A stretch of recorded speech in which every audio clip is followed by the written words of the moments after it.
Game over, man. Game over. You're gonna need a bigger potion. So serious. I am Iron Man. This is a tasty burger. Welcome to the In Session Film Podcast. Welcome to this podcast review for April 9th, 2024, and I'm JD Duran. And I'm Brendan Cassidy.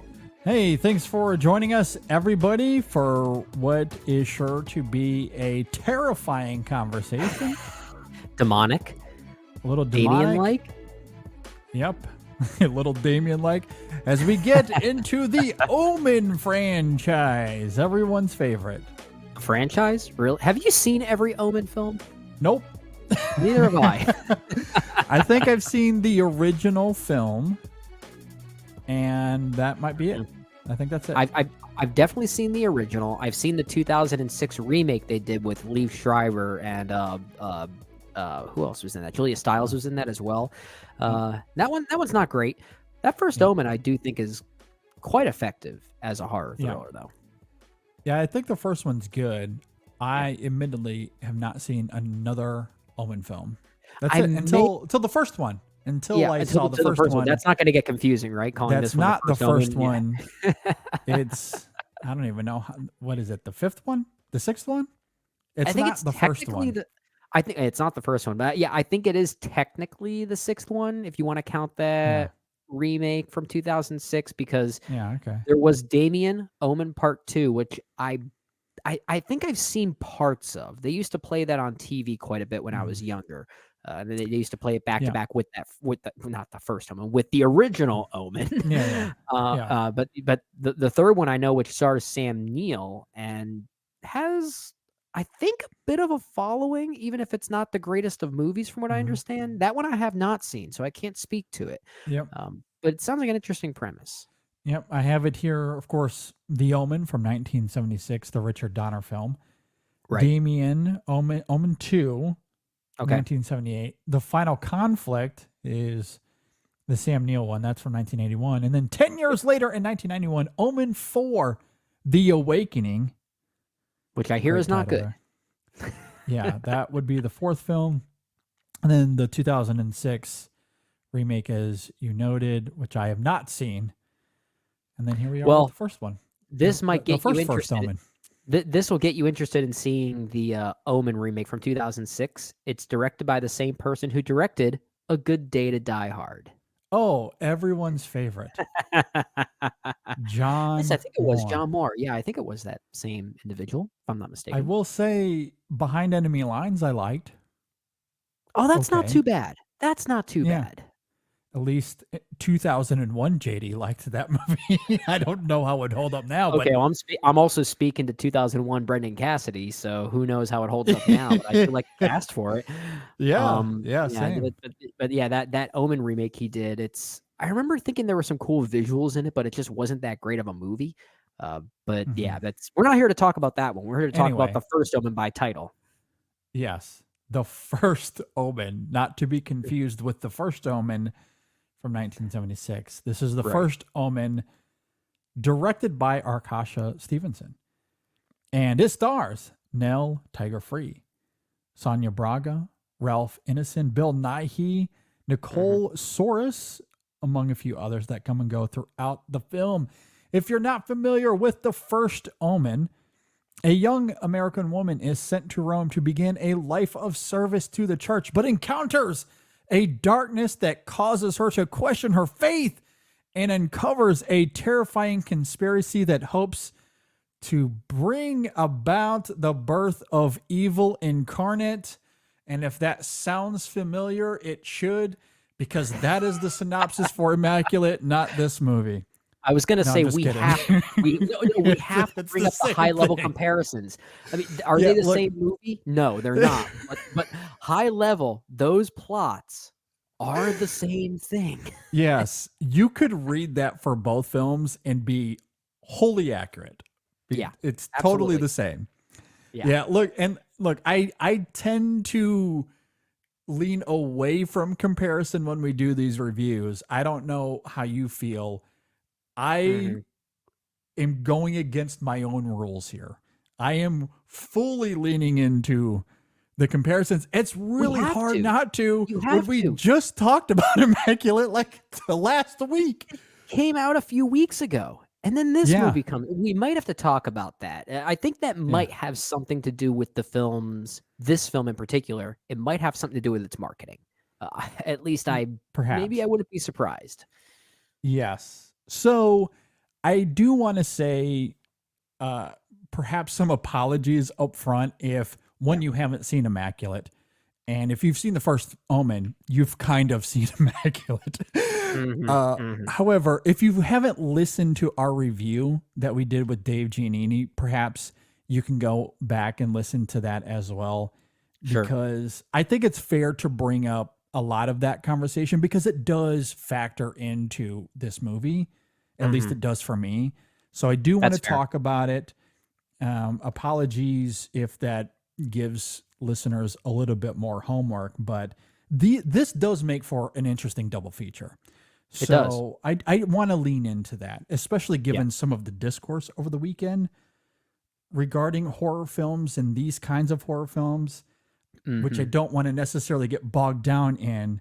Right. But I will say, yes, a very interesting double feature that I want to highlight that I am glad exists. I will at least I am take too. a stand there. It shows how you can make the same movie in two completely different ways. Exactly. So I guess with that laid out, let's just jump into it then, Brendan. What did you think about The First Omen? Well, I'm glad you bring up that review that we did on Immaculate a week or so ago. It feels like a couple days ago, honestly, which makes this comparison even funnier that they're released so close to each other. And for context, for those who haven't listened to that review, I'm at least going to spoil this portion of it now. Our good friend and editor, Dave Giannini, that's his favorite movie of the year so far, Immaculate, specifically. Yeah. I bring that up to say I would love to have had the three of us here for The First Omen to see what he thinks about this one. I honestly don't know what he's going to think about this one. I'd be very interested given his love of Immaculate. I anticipate he'll probably still hold Immaculate closer to his chest, just given the early response he already has to it. But I think weirdly, the existence of that movie might, I don't know if it'll answer some questions about how this movie, The First Omen specifically, got released. Because there was very little marketing for this one. At least I don't really recall seeing much word of mouth for this. I don't know if you did, JD. I've seen the one trailer a gajillion times because they play it in front of everything. So it basically did the Argyle thing. If you've been to the theater at all in the last 3 months, you've seen this trailer once or twice. But even to your point, I don't know if it's done much beyond that. But even so, that trailer that you saw, did it really give you any reason to think that this movie is above the usual horror prequels that we get nowadays? No, because I think that's part of my apathy, I guess, coming into this film. The trailer, the marketing, I think is a huge disservice to this film because it leans into, I guess, what you could call like the conventional appeal of horror films. Yeah. Like the cheap thrill that they're trying to sell, which, as I've talked about many times on the show, I'm not the biggest fan of. I think that's what this trailer is trying to sell for reasons I'm sure we'll get into, which you're probably setting up here. I am, yeah. It's not quite that. Yeah. It's not quite that. No. And this movie, The First Omen specifically, apparently also didn't lift its review embargo until like the night before the film was meant to be released, which is, especially for horror, usually a bad sign, right? Yeah. The Omen franchise itself is not really one that's bankable nowadays. So it's very easy to assume that this is just something that 20th Century Studios is just trying to get out there. They had the rights for it. They're trying to retain the rights, which I don't know if that's the reason for it. That's just kind of the narrative that we tend to see nowadays when prequels and sequels are constantly churned out. I would love to be a fly on the wall for the conversations behind the scenes at 20th Century Studios about what they had here, what their intent was, and what their goal with putting this out there was. Because this is an actual movie. This is not what the marketing has been suggesting. It's an actual this is an artful horror film.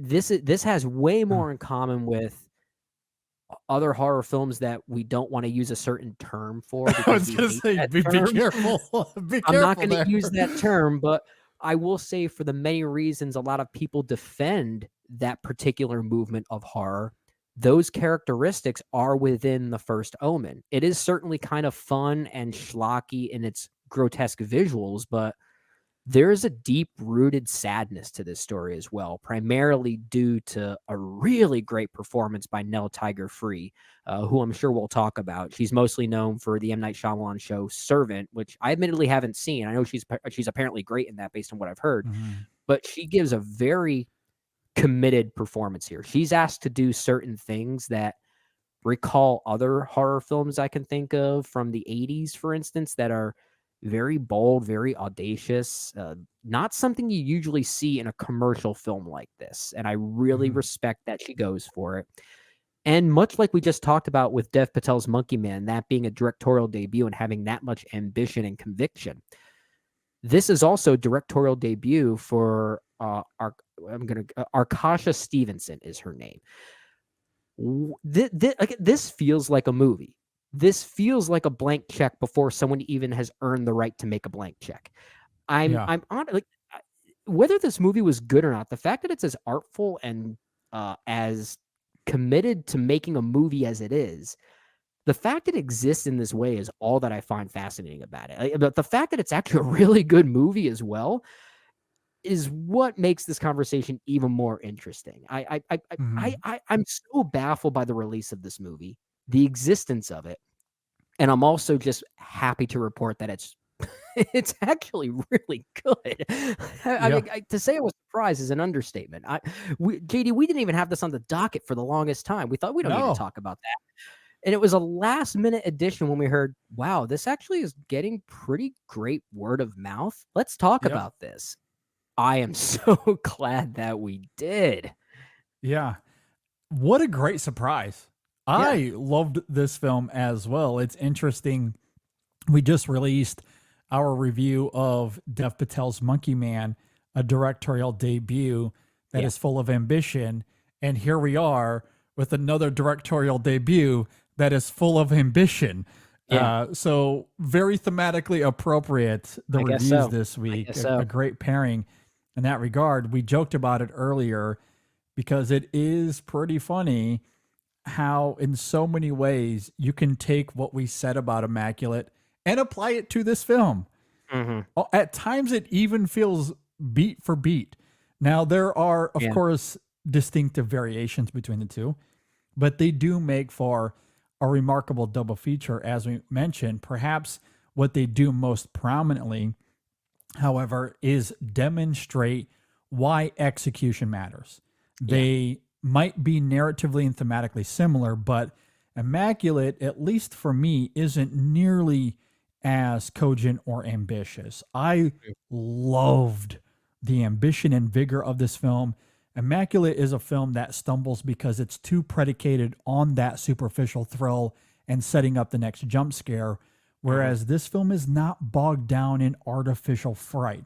There are a few moments where it might for sure, but this film is primarily reliant on visual storytelling, its evocative imagery, and precise compositions. The cinematography is incredible. It is visually striking, sometimes even breathtaking. Perhaps its surrealism can be a little heavy-handed in the same ways as the jump scares and Immaculate, but the film uses that surrealism and horror not to render superficial thrill, but to create visceral mood and atmosphere, which is thick and daunting and palpable throughout most of the film. The storytelling, I think, is more seamless here as well in terms of how it builds upon itself and weaving religiosity into its commentary. The two films aren't apples to apples in that regard, to be fair, but generally, I think this film, The First Omen, is much more effective overall.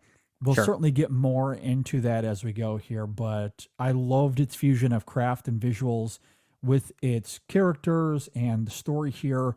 There are moments in this film that make it hard to believe that it came from a studio film. Some truly grisly imagery at times. Especially studio film that is owned by Disney. Exactly. Cannot wait for this to land on Disney Plus. Some kids are gonna experience something they did not bargain for. Oh, that and Poor Things are gonna set Disney Plus ablaze. Yeah, I mean, all joking aside, I absolutely loved what this film was doing. Big surprise. It does feel similar to Immaculate, but in execution, it almost feels like a completely different experience simultaneously. Well, it certainly takes a lot of visual swings and a lot of daunting swings. Apparently, this is a film that almost received an NC-17 rating for at least one or two particular moments. There's one scene in this film I'm surprised still didn't lead to an NC-17. If you've seen it, you know what I'm talking about. Well, there are two in particular where I thought, okay, that's getting really close to NC-17 territory. And I'm sure at least the one that you're thinking of is the same one of the two that I'm also thinking of. But there's one involving Nell Tiger Free in a very manic, almost dog-like performance outside of a certain chapel where she basically channels a certain scene in the subway from the 1981 horror film Possession. I'll just simply say that. And I know a lot of people have made that reference already, so I can't take credit for it. But it's like that part already is quite hard to watch. And then what it leads to, which is probably what I think you're referring to, it gets really visual on a certain operating table, I'll simply say. I'm surprised it went as far as it did. Like what I think is so great about it is not the imagery itself.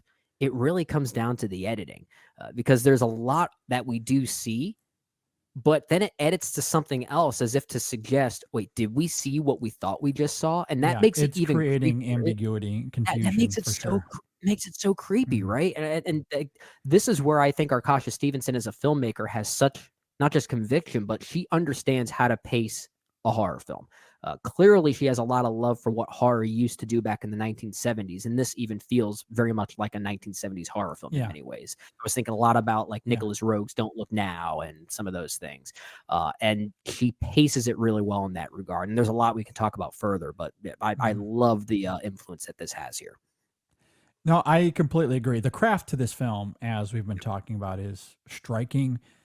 The editing, as you're talking about there, I think is really great. I noted in my opening thoughts that its surrealism could be perceived as being a little heavy-handed. And I do think that is true because as the film taps into it, there is a sense of progression, or at least foreshadowing that we're about to experience that surrealism. So in a way, it does act as, let's say, Immaculate or other horror films that are setting up superficial jump scares where you know that the film is building up to it, and then bam! Jump scare. Where this film doesn't do the jump scares, but it does slowly progress in a way where you know that something is about to happen in terms of that surrealism. And then it's leading to something happens. Big. I agree. But instead of, again, the hollow jump scare, it creates this incredible atmosphere, this visceral quality that sends chills down your spine.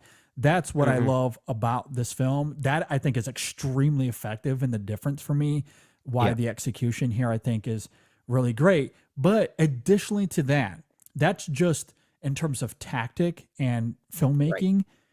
The other element is how that relates to the story, because that ambiguity that you're talking about is so necessary to Margaret, who as a character talks about how she experiences these flashes and how she's been gaslit, for the lack of a better term, to think about those things or feel about those things as if it's some sort of mental deterioration that she's experiencing. They're not real. It's just me. I got to get out of my head. But is it real? And much of the film wants us to question if it's real or if it's just something that Margaret is experiencing, similarly with Carlita as the film unfolds as well, as they both suffer from similar things for reasons we'll talk about. They're connected. So from a storytelling perspective, that surrealism matters. So that's another reason I think it's so effective here. It's not just a great horror filmmaking tactic that I think works much better than the hollow jump scare, but in this film, in the context of this story and these characters, there's purpose to it, and I think it really adds to the overall nuance of this film in a really great way. Well, I think what's so great about what you're talking about is the ambiguity in how Margaret is going to react to these things, because it's a movie that is building to some type of climax, as we know. It's also building to a few reveals that honestly I don't think are really all that surprising at all. But what I think is kind of surprising is how Margaret is going to take it and what she's going to do about it. This really is more than anything a character piece, and that's why I really love Noel Tiger Free's performance. I think it really is quite great, and the way she maneuvers herself around these hallucinations and what's real and what's not. It kind of brings us as an audience member in. It's a movie that could script-wise almost feel like it lacks a lot of logic in some ways, but that kind of just adds to the volatility of its lead character. And I think it's able to get around some of those potential blemishes in the script if it were from any other perspective or from any other filmmaker that didn't know how to actually handle those in the proper way. So I think that's all really done well too. And this is also what I love about the tactics as far as this functioning as a horror film. There are jump scares of a sort here, but they're done in a way that I've never seen before. Not only do they match the psyche of Margaret, but to your point earlier, they send chills down your spine. Like the movie will set up a particular moment that okay, a jump is about to come, and a jump does come, but not in the way you expect. It's not a boom; it's actually kind of a whisper. And it's a really creepy sound. So it tricks you into something you don't expect, even if you might know when to expect it. And that is that's really smart. It's able to find new and clever ways to take the predictable and make it unpredictable. And I love that about the film. I think one of my favorite examples of that, and this circles back to the marketing in some ways, because there's that moment at the end of the trailer that it's trying to offer as this big scary moment in this film, and it's this money moment shot Margaret, or something. Yeah, the money shot where Margaret is in this dark room and she's having this panic attack.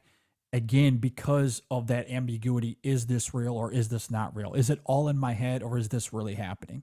That is the confusion the film is trying to evoke. And there's a moment where Margaret finds herself alone in this dark room, and she sees these markings on the floor, and it's creating this daunting sense that she can't escape. So she cuddles up and she just repeats to herself, this isn't real, this isn't real, this isn't real.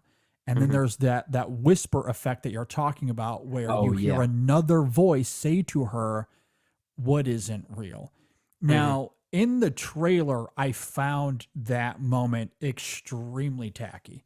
I'm so glad you bring this up. I'm so gled you bring this up. I watched that.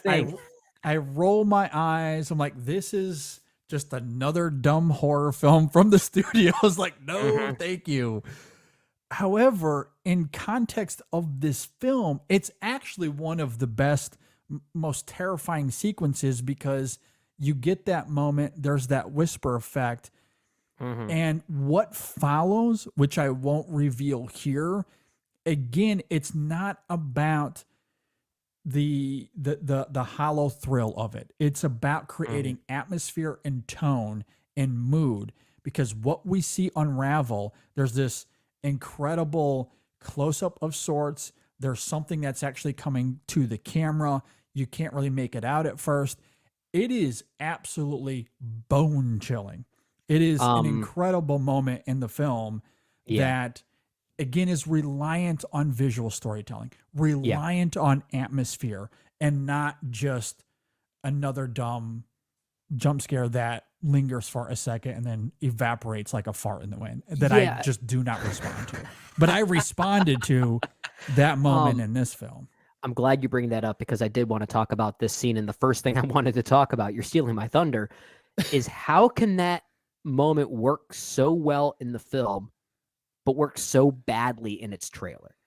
And is it edited slightly differently or something? For me, it exactly comes back to what I'm saying there, in the sense that the whisper in the trailer comes off like a jump scare because we don't see what follows.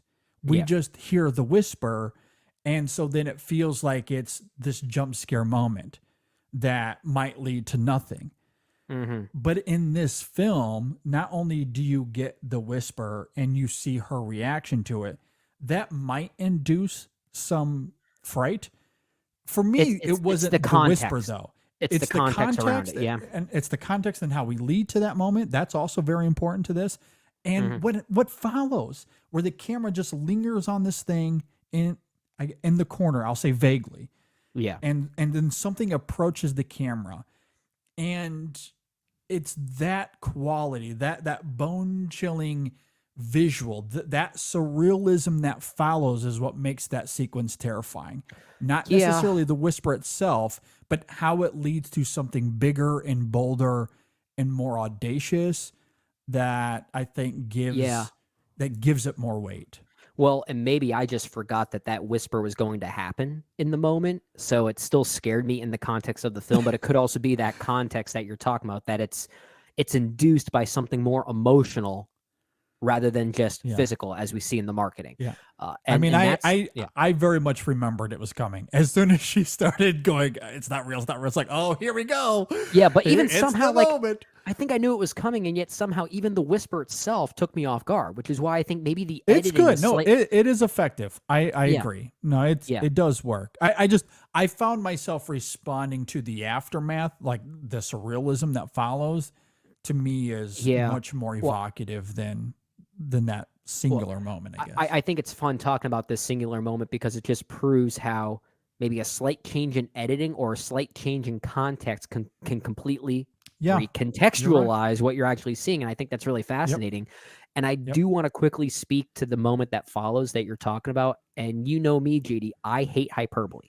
I really do hate making hyperbolic statements if I don't think they're justified, or if I'm just trying to make some type of statement that is going to sell people on a movie. Or I usually don't like doing it unless I really think I need to.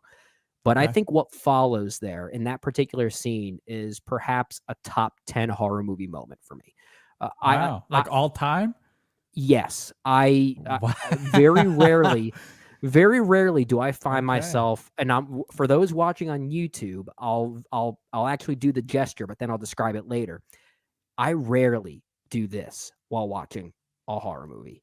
And for those listening, I'm covering my eyes. I can't remember the last time I ever did that. I could barely look at the screen. I was that creeped out. This is one of the most nightmarish things I can remember seeing in a modern horror movie. It's perfectly done. Well done, Arkasha. Well done. That is amazing stuff. Oh, it's great. No, I completely agree. It's harrowing, nightmarish, terrifying. Any descriptor you want to throw at it, it fits. Absolutely. Menacing moment in that film, and I, like I said, like bone chilling is the one that I would use to describe it. I mean, it'll send chills down your spine for sure. I felt if like you can I wasn't stomach even looking at it. To your point, like every single joint, every single like piece of me was tingling. I thought I was levitating or something like that. It was honestly one of the creepiest things I've ever seen. I'm astounded. I'm so happy it exists. I'm so happy I felt that. It is great, and it's funny how that moment in the trailer was so tacky and awkward, yet I know in this film it's the most memorable scene. Like it's incredible. But like for different reasons, right? Like it completely reverses course to actually work in its context. And that just proves how much the film is working, because by that point, even if you know where the movie might be going narratively, you are so on Margaret's wavelength and you just want to root for her. And this is what I love about Nell Tiger-Free's performance as well. It's a deeply sympathetic performance. No, I completely agree. I guess that is a great way to lead into the film's themes and what we see here narratively, because I do want to talk about Margaret. And again, I'm going to have to bring Immaculate into this conversation. It's the same movie. Both films are examining the fusion between religion and bodily autonomy. They go about it in different ways, for sure. Immaculate was, in the end, more interested in power dynamics and Cecilia fighting for bodily autonomy. The First Omen equally emphasizes power dynamics, and certainly Margaret is taken advantage of in a gross way. But the film is more about religious oppression and cultivating fear to help remedy their concerns over losing power and becoming obsolete. It's much more interested in the church dichotomy, one that is true where people follow Christ's teachings, and the other that is only concerned with power and maintaining it at all costs. In our Immaculate review, I talked about how that film exemplifies Christian posturing through its symbolism of manipulated and destroyed fetuses to evoke the church's motives regarding eschatology. They were literally trying to recreate Jesus to, in their view, save the world. In this film, they are not trying to recreate Jesus. No. There is no nail, no DNA involved. Yeah. This isn't a spoiler per se, as it is a prequel after all. Right. However, in this film, they were trying to birth the Antichrist, not save the world, but to create a fear so vivid that it would turn people back to the church. So again, despite both films having related narrative mechanics, sometimes eerily so, they're ultimately conveying religion through a very different lens, and I do love how that is ultimately laid out, or how that is ultimately laid out in this film, how that unfolds. This is a movie about the church and their desperate need to increase attendance. That's basically what the movie is. Kind of simply, in simpler words, that's what it is, yes. but like that, like I say it jokingly, but I also don't, because that is something a lot of churches will probably fight for the wrong reasons, right? Or at least in the wrong ways. So by using fear to do that certainly makes sense, but it proves how certain religions and maybe even certain denominations only really care about the following and not the follower. And that's more or less what is happening here in a very specific lens. So that on its own gives the film its own identity that maybe distinguishes itself from Immaculate a little bit. But what I also think is effective about The First Omen by comparison to something like Immaculate is how this film also focuses on the effect and mistreatment of children specifically, how religion will do that. It even goes as far as to give some backstory and how this Antichrist figure can ultimately be birthed successfully, and it involves perhaps one of the grossest things you can ever do within a certain bloodline, I'll simply say. So like getting into some of those specifics here, the grossness of it, the sadness of it, especially knowing that children are involved, it takes the high level comparisons to Immaculate and it does give it its own identity, even if we know where it's leading to and how it still matches the overall ethos of that First Omen, but it still gives this film, The First Omen specifically, its own identity. I completely agree. And I think where its individualism really comes from is one, maybe two specific moments and how Margaret is treated in this film.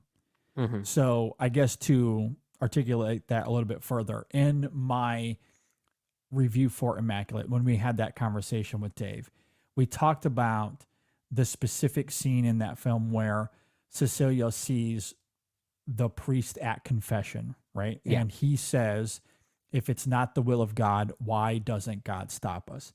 A line that gives weight to some really interesting imagery, particularly as it relates to the moment where Cecilia is taken to a room with a bunch of dead fetuses that are a result of failed experiments. What's fascinating to me is that Margaret in this film, in The First Omen, has a similar experience, but reacts way differently than what we see with Cecilia. There's a moment in this film where Margaret also sees a bunch of dead fetuses, but her reaction is rooted in a deeper empathy, and there is context revealed to us as to why she reacts that way, which I won't get into for spoiler reasons, obviously. I'll just say she's more involved than she thought she was. And it partially explains why she's so connected to Carlita. She's the only one who cares for Carlita. The other nuns talk about and treat her as if she's demented, but Margaret treats her with compassion and love. But here's the real kicker. It's how Margaret reacts to the baby boy at the end of the film, which is wholly, pun intended, I guess. Oh, nice work. Nice work. Antithetical to Cecilia and Immaculate in every way. Margaret could have made the same choice, perhaps wanted to make the same choice, but she pauses. Now you could chalk that up to prequelitis, but I think that's too simple and a little disingenuous because she, I agree. At every moment shows empathy throughout this film to Carlita, yes, but even to the Paulo character, who is her Judas in this film. Yet despite that, she shows compassion to him.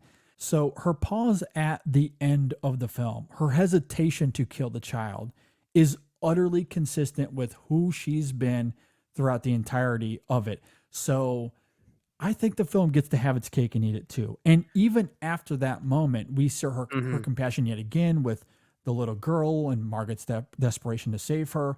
Immaculate, interestingly, wanted to recreate Jesus using science fiction.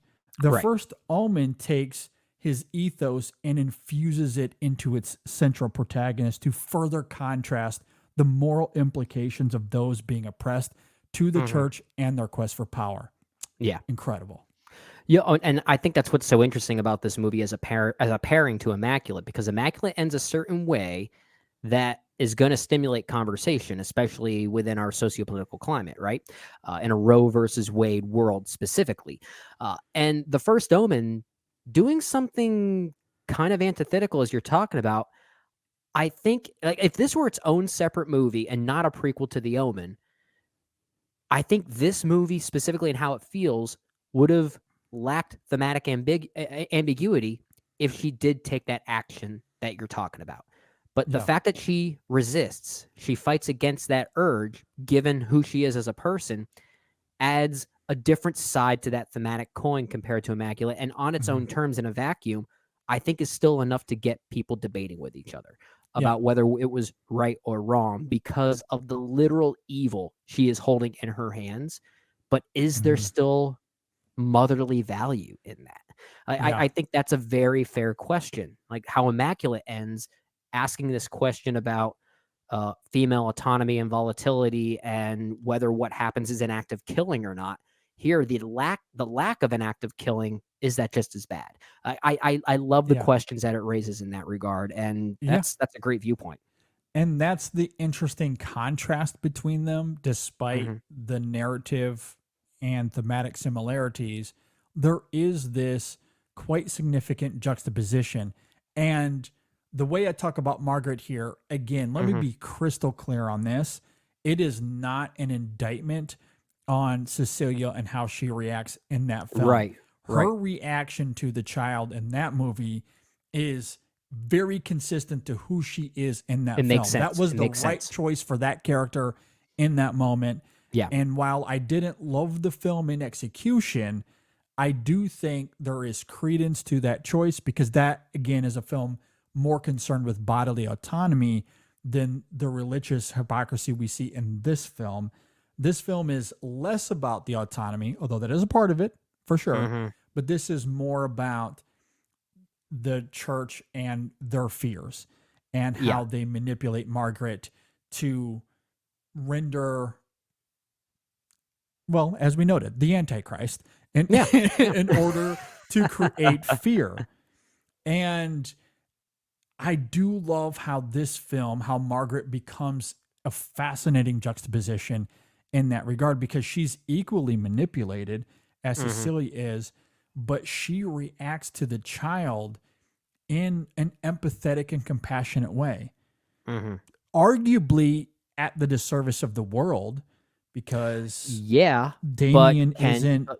Can you blame her? Someone in that type of position who has gone through that type of ordeal, that would naturally strengthen one's motherly instincts, right? Exactly. So it makes perfect sense. If it was the wrong choice, that's something we can debate, but you can't debate that makes sense that character would hesitate the way that she does.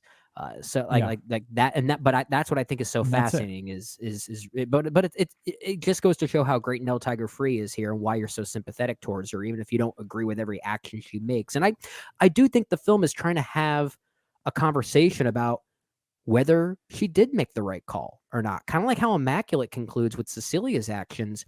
It's meant to stimulate a conversation. Was that right? Was that wrong? And I sort of feel like The First Omen has a similar kind of intent. I think that's what's really what's fascinating about both these movies in their respective lenses is how they try to stick the landing. And I think they both do a great job stimulating a dialogue here.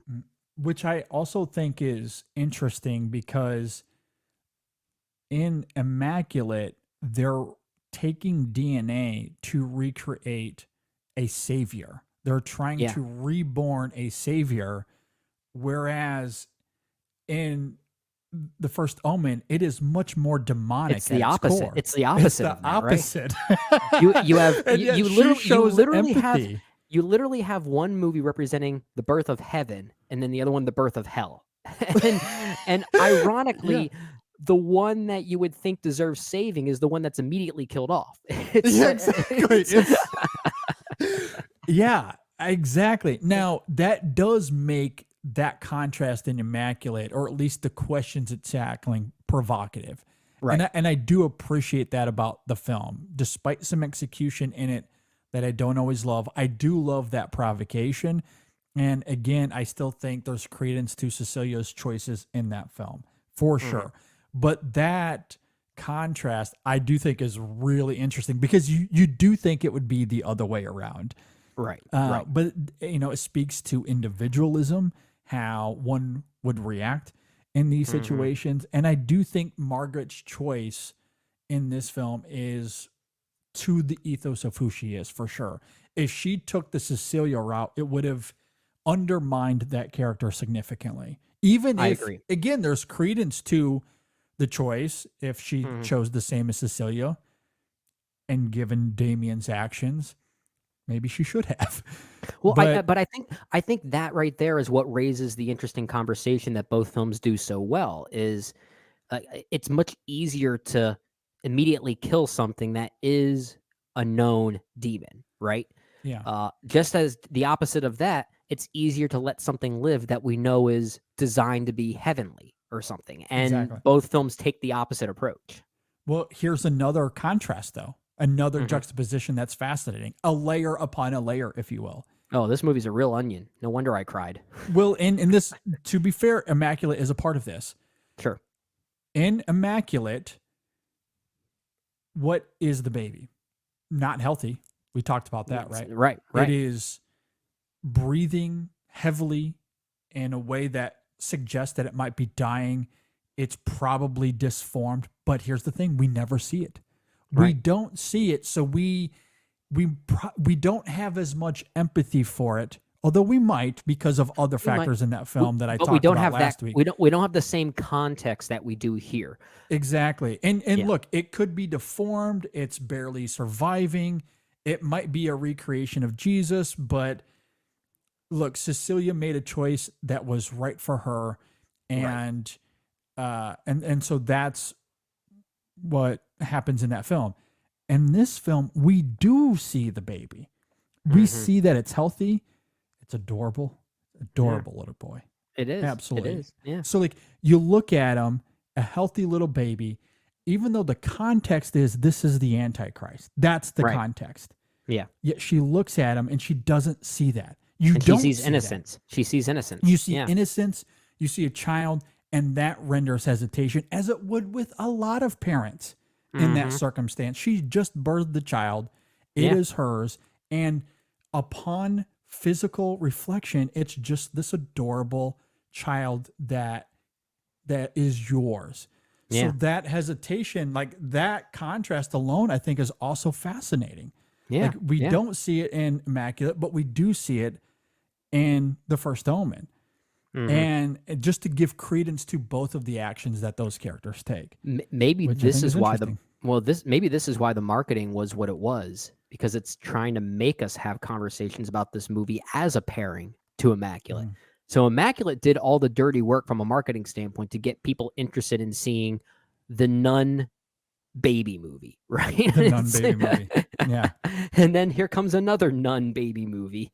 And it's nun baby horror movie specifically. That's what they both are in the most high level terms. So it gets you, interested in both. It does. I will say this, for as much as I really like The First Omen, I do think is a much better movie than Immaculate.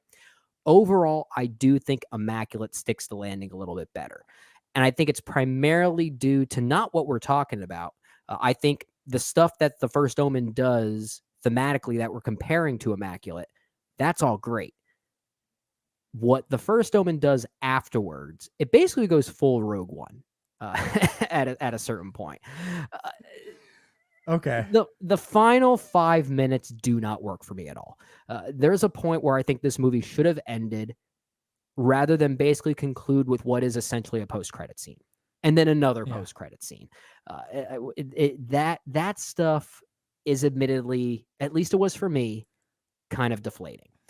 But at least everything leading up to that was very stimulating, very much a conversation starter.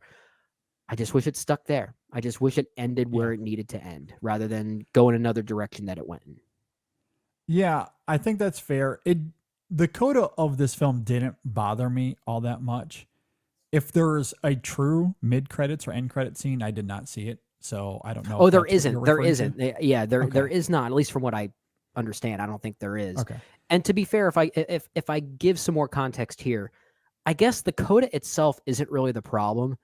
It's the final line of dialogue, which that final line is one of the most spoon-fed and obvious things you're probably going to hear all It's year. a prequel, Brendan. What do you expect? It's so eye-rolly. The movie doesn't need, tonally speaking, the movie doesn't need it. Like, that's where I feel like Disney as an owner was getting into this movie in some ways. Perhaps. That feels like that. I wouldn't be surprised if that moment specifically was not overseen by Arkasha Stevenson, the director here. I wouldn't be surprised if that were the case. I think that's very fair. I will say this. It doesn't bother me all that much because, one, I have absolutely no nostalgia to this franchise whatsoever. Also, except for this one. This is the one you love. Exactly. Also, I think that coda is a heartwarming conclusion given the scene that just preceded it and how haunting and visceral it is to have this final ending. It does give the film some nice closure that I really did appreciate. Yeah, that part I didn't given mind. what those characters went through.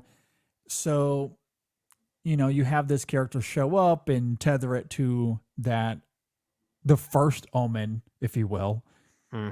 Doesn't bother me all that much. It was 2 seconds in a movie that is otherwise quite great. So, and again, I thought it was a heartwarming way to end the film up until that point. That part's fair. I didn't mind that part as much as I did the surprise encounter by another character that had some things to tell the audience. I'll simply say, which is fair. Again, if I had any sort of passion to this franchise, maybe I'd have an opinion about it, but I don't. I don't really either. I like that First Omen quite a bit. I actually think it's a very good film. But aside from that film, I don't really have any attachment to this franchise in that way. I just thought tonally, like the setup aspect of it felt it didn't feel in line with what I was watching and experiencing up until that I point. agree. No, it is an outlier for sure. Yeah. It's also a minute and a half of Oh, the it is. movie, and This is still one of my favorite movies of the year. Yeah. It's just But you're if it right. gets to No, you're right. if it gets to a point where I have to start splitting hairs and this movie doesn't end up in my top 20, that might be the reason. That's fair. No, totally understandable. Yeah, I mean, I appreciated the ending despite its prequelitis, tone for sure. Yeah, because that is to say, like there are other callbacks to that original film. One directly in the film's opening prologue, which involves a scene at a church. I'll simply say I don't want to give the specifics away, but there's a callback to that original film that I actually kind of admired. And then there's another one that involves a certain death that happens maybe midway through that is a very direct verbal callback to that first film. And that's another moment that could have fallen flat, but it kind of worked for me. And maybe it's more of a performance thing in the moment, adding a certain new kind of context and a new, I guess, emotional response that we're supposed to have to it, as opposed to just the fear of it. So there are times it does play the prequel game and does so effectively. And that's what you want from a film like this, at least to not get pigeonholed by its prequelitis. But those moments, I think, do a good job handling it. Yeah, I think that's very fair. As we begin to wind down here, I'm going to throw out full spoilers for this film and Immaculate as we kind of wind down here. I feel like we kind of went there already, but we did. You're right, but I'm just going to throw it out there anyway because I want to just have a little bit of fun talking about both of these movies and how verbatim they are, despite some of these differences we've talked about. And again, this is just for fun. Okay. Nothing more than that. That's So in both of these films, you have the central protagonist is an American in Italy. Yeah. Going to some sort of nunnery, right? Sort of. I think it's more of an orphanage here in the first one. It's a slight difference, for sure. But the intent is still to either renew or first take their vows, right? That's sort of the same goal for both of them. Exactly. Now, that is one of the differences, is that Margaret ends up not taking her vows, where Cecilia does. Yeah. There's also the juxtaposition where Cecilia's taking care of old nuns as they die, whereas Margaret, it's children. So again, other ends of the spectrum. So it's still a fragile body, right? Fragile body. Yeah. At one point, they're both drugged and impregnated. Some horror stuff happens, and then there's a nun that kills themselves by jumping off the roof in both of them. So there's that moment. There's that, yeah. Thought about that one specifically. Yeah. Then there's the obvious of the experimenting with birthing, babies via these women that are drugged, right? So there's dead fetuses everywhere in both of these movies. Everywhere. Yeah. Dozens of them. And then of course our central protagonists end up having the birthing sequences. Yeah. In both of those films. I will say that's probably another criticism I would have of The First Omen. So earlier you mentioned this moment of physicality with Nell Tiger Free. I assume you're referring to the one after the car crash. Yeah, where she basically starts mimicking what seems like a jackal of sorts. It very much mirrors the miscarriage scene from Possession from 1981. And the moment that it leads to when she's on the ground, kind of hunched over, and what literally spills out of her is the moment I was talking about earlier on in this conversation. Yeah. Now, in the moment, I wasn't as compelled by it. I do feel like I need to revisit the film and watch it without the lens of Immaculate. It's really hard to watch this on a first time watch and not think about Immaculate. That's fair. Because we just saw it 2 weeks ago. But even though this is technically pre-birth, this is pre-birth for Margaret, I couldn't help but think about the birthing scene in Immaculate, which I think is much more effective. I think earlier you said something about Immaculate maybe sticking the landing a little bit more, or something I think it to that does. effect. I think the final minutes of Immaculate are, and I don't know, maybe it's because we saw it first. I'm not really sure. Uh, I would love to watch this movie again, The First Omen specifically, Yeah. far further removed from Immaculate, because that Yeah. comparison I think maybe undercuts some of the intensity that we see here. And that's very fair, because I admittedly had a similar experience, because when Margaret is having this moment of possession, of physicality, and she's being taken over, it feels a little out of rhythm with the rest of the film that was built in surrealism, but it was from the perspective of Margaret having, I don't want to say control. She was herself, but experiencing this confusion. This moment of physicality, she is not, like, she's not there. Like, she is fully possessed at that point. And I don't know if that fully works for me. I also think the physicality of it is a little awkward. But again, I think I just might be comparing it to Immaculate and those daunting screams from Sydney Sweeney and that close up on the camera. That moment, I think, is much more effective than this one. I think that is more effective. Yeah, I don't disagree with that. Yeah. Now, to be fair to The First Omen and to Margaret, her birthing scene is obviously quite different than the actual birth in Immaculate, which is Cecilia in front of the camera screaming her head off. Yeah. Margaret's birthing is very different. She's surrounded by a bunch of people, and then it leads into her reaction to the children, as we talked about earlier. And so ultimately, the endings are quite different, despite arriving in similar-ish kind of ways. Sure. Now they're similar to the cars.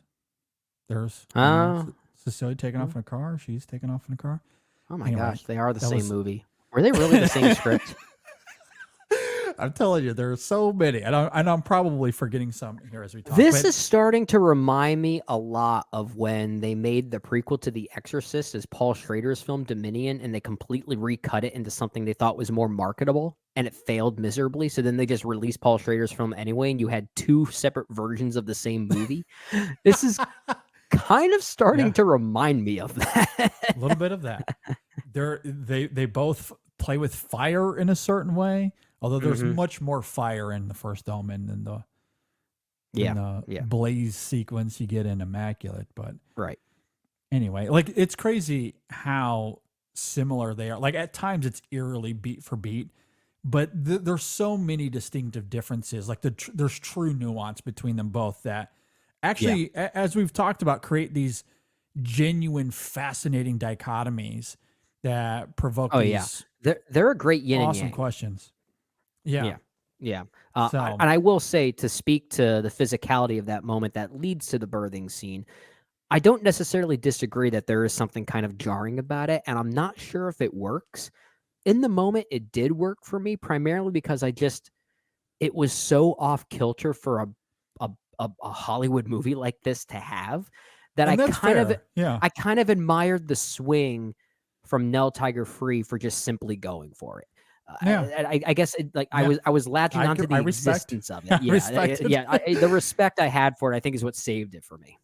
No, I agree. I don't mind the swing at all. I just think it's out of character for the film, and now it had rendered Margaret to that point.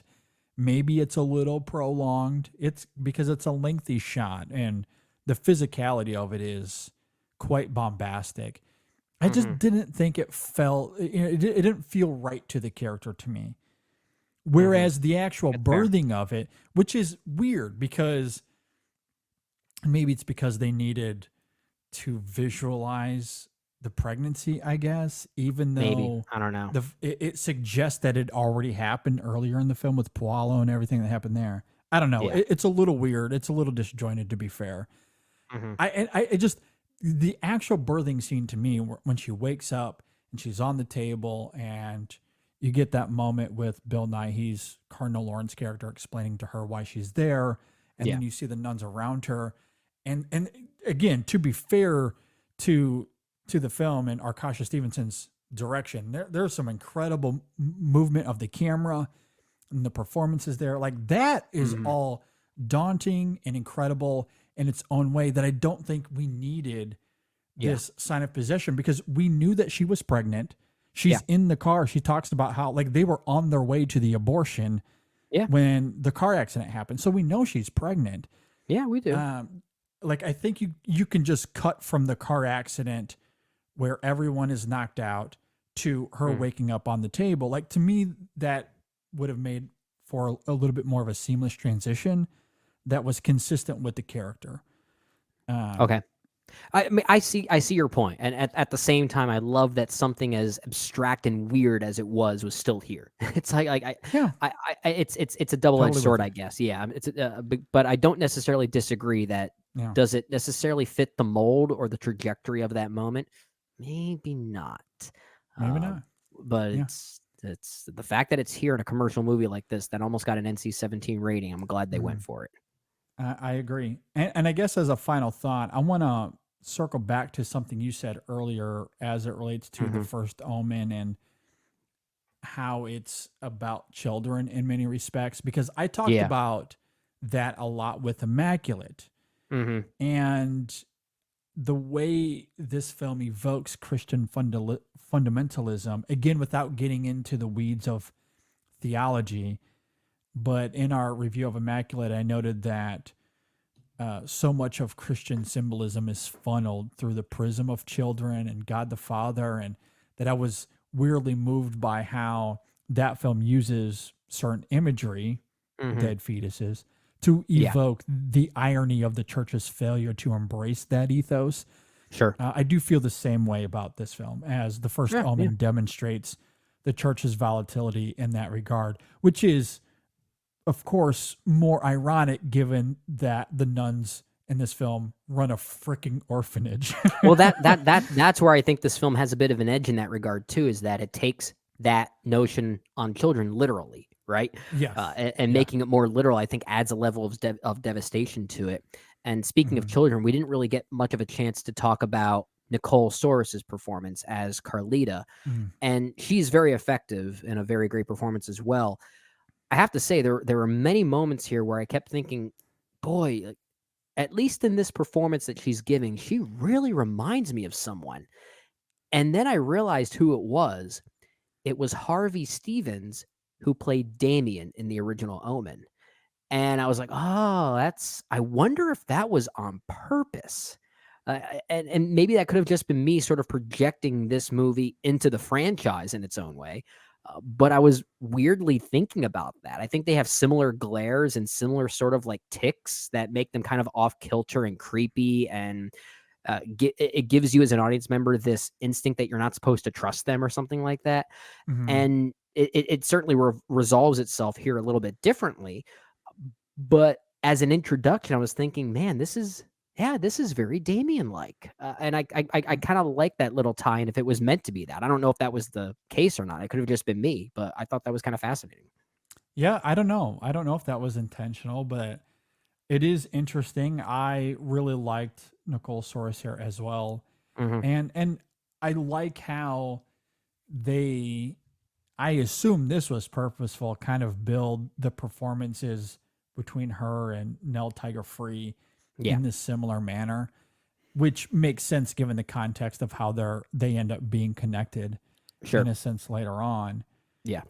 And why that ending is so heartwarming, because all three of them are deeply connected to each other in this intimate way that I think is really fascinating. So agreed. And I like the reveals of that. I mean, it treats it as this heightened event, I guess, when Margaret discovers who she actually is. But it makes sense given the context of this film. But that's what's so fascinating to me about the empathy that she shows Carlita. No one else would show her empathy at all while at the orphanage. And the empathy in Margaret, I think, speaks for itself. Yeah. But the way she looks at Carlita, there's clearly something there that draws her to her from the beginning. which Yeah. is makes sense. Given those reveals later on. Yeah, So. I absolutely agree with that. Do you have any final thoughts here? We've talked quite a bit about this. I think we talked a little bit more than I expected, but there were a lot of comparisons to make to Immaculate, so it certainly made for another Immaculate conversation. Just the level of surprise that I think we both had and that many people are having for this one. I will just say selfishly, and this obviously doesn't matter, we only care about our opinions here when it comes to movies. I don't give a crap about what review aggregators say for movies. It's my opinion. That's what I care about. But this movie currently holds a 65% on Metacritic. I want that to go up to a 66. Get close to that number, the devil's number. Sure. Let's get it up to 66. It honestly doesn't matter. It's not going to make the movie any better or worse. I just think it's a funny thing.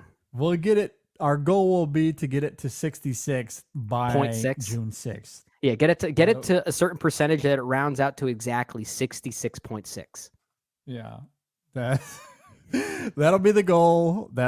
We want this to make $66.6 million at the box office. I'll live with that. That's what I hope for. That's a better answer. All right, yeah. Take away my aggregator schmaggregator thing. Let's hope this makes 66.6 million.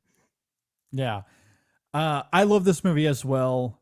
As we've talked about in the last couple of weeks, the way Immaculate subverts Christian theology, I do think is really great. It's not all there in execution, but what it's aiming for, I do appreciate. The difference for me is the way this film conveys its ideas through its conviction, its images, its performances. There's weight to all of those things because of its atmosphere and its ambition that I really love, that I really appreciate here. So, man, this film as is from a studio film, it is kind of crazy. And it really is. Appreciate it. I really loved it. It was a nice little surprise.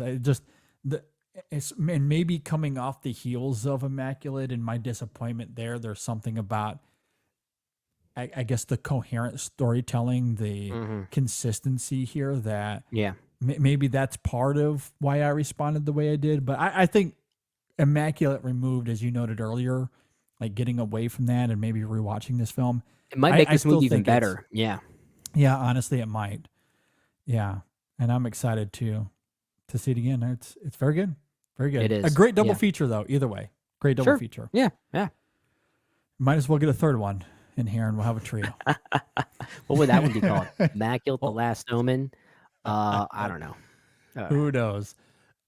If you agree or disagree with anything we had to say here, if you're watching on YouTube, you can leave a comment below. If you're listening on Apple Podcasts or Spotify, you can reach out to us on social media, Facebook, Twitter, Instagram, Letterboxd. You can email us in sessionfilm@gmail.com. If you're watching on YouTube, hello. Be sure to subscribe to the channel, like the video. Really helps out the show. Or if you're listening on Apple Podcasts or Spotify, please rate and review us on those platforms. And subscribe to the audio podcast. We would greatly appreciate that. Brendan, do you have any final thoughts as we get out of here?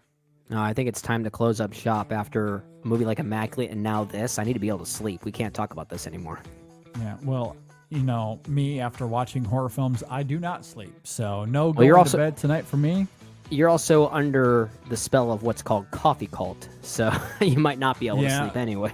I've had some coffee tonight in preparation for this conversation, for sure. So, not necessarily doing myself a whole lot of favors in that regard, but I guess that'll give me time to edit these shows. Who knows? Oh, okay, we'll get them out sooner.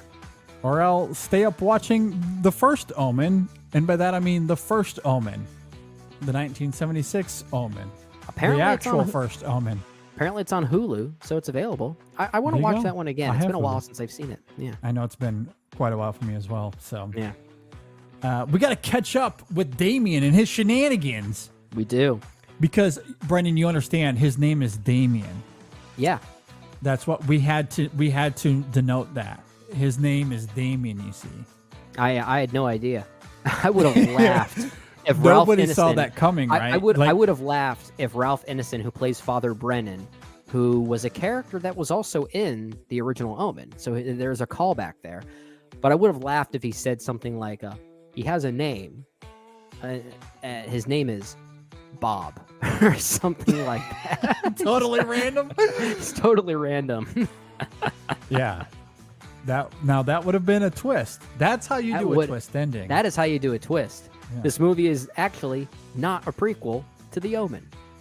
Even Just though a it builds itself random movie. as a prequel. Wouldn't that be a funny twist? A movie that markets itself as a prequel, and the twist is that it's just a random movie. It's kind of like the Maybe opposite that'll of happen one day. It's kind of like the opposite of M. Night Shyamalan's Split, which we thought was just a movie, and it turned out to be a sequel to Unbreakable.